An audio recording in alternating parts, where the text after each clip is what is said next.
How to break out of your cognitive boundaries. Xiefeng. July 13, 2023. Cognitive boundaries are like walls, they both protect and limit us. If life is comfortable and easy, do not venture beyond your cognitive boundaries. Living within your own walls until old age can also be considered a decent life. But if you feel miserable, stifled, or oppressed within your walls, it's time to knock them down and step outside. Stepping beyond these walls, i.e., your cognitive boundaries, starts with admitting when you're wrong. If you always believe you're right, you'll never break free from those walls. The sufferings in this world are mostly created by those who think they're right. Those who endure suffering and hardship usually believe they are right. So, when you think you're right, you're already wrong. You've created cognitive boundaries, built walls, and constructed your own prison. For instance, for thousands of years, the Chinese people have anticipated the appearance of a wise ruler to save them. They now anticipate the arrival of an Eastern sage.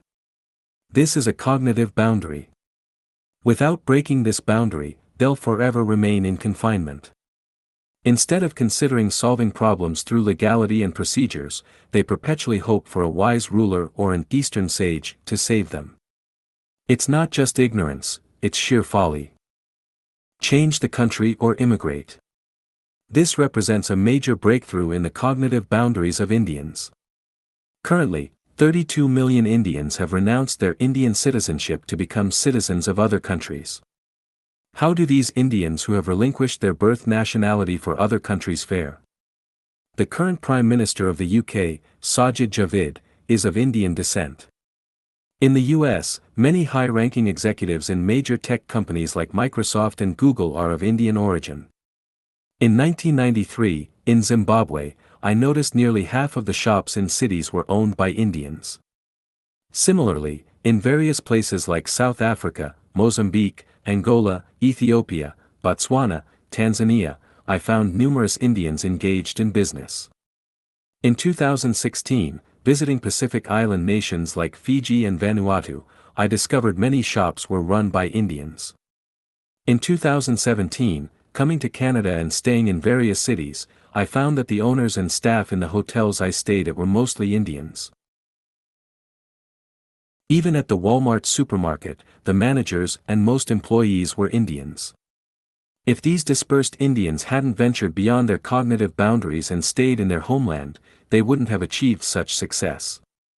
Breaking cognitive boundaries brought them opportunities, wealth, and a vast realm of life, ensuring a better future for their descendants. In our understanding, relatives are those connected by blood ties.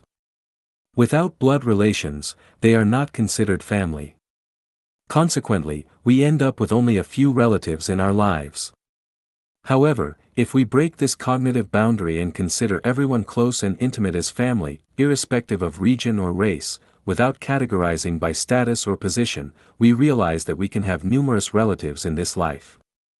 The life of someone with just a few relatives differs entirely from someone with many relatives. With only a few relatives, our scope, range, and life's boundaries are limited. But the more relatives we have, the broader our scope, range, and activities become. I have several strangers around me whom I treat as family, and as a result, I receive care and assistance from them, akin to family, even more effective than my own biological children. Graduate from school and find a job versus graduate from school and start a business represents two entirely different cognitive perspectives. If parents only intend for their children to graduate and secure a good job, then during technical school, college, or university, the focus will revolve around finding employment. But if parents intend for their children to start a business after graduation, their educational focus will entirely revolve around entrepreneurship. Entrepreneurs tend to value practicality, while job seekers focus more on formalities. This difference, over time, results in a significant disparity in life experiences and perceptions, leading to different tastes in life. Without money, you cannot get things done, is a cognitive boundary for some. With this belief, their entire life revolves around money, and over time, their thoughts and actions carry a sense of vulgarity, giving off a sense of superficiality, and they tend to ignore, even contempt the blessings like love, sexuality, morality, justice, the Tao, and spirituality. In fact, everyone lives within their own cognitive boundaries. For example, believing that death is the end of life, if someone holds this belief, they'll never find the door to heaven. It's hard for us to comprehend why some people choose to commit suicide. However, suicide occurs because within their cognitive boundaries, they cannot find reasons or opportunities to continue living. At this critical moment, if they could break free from these cognitive boundaries, they would realize, wow, life's path is so vast. Stepping beyond cognitive boundaries opens up a vast world.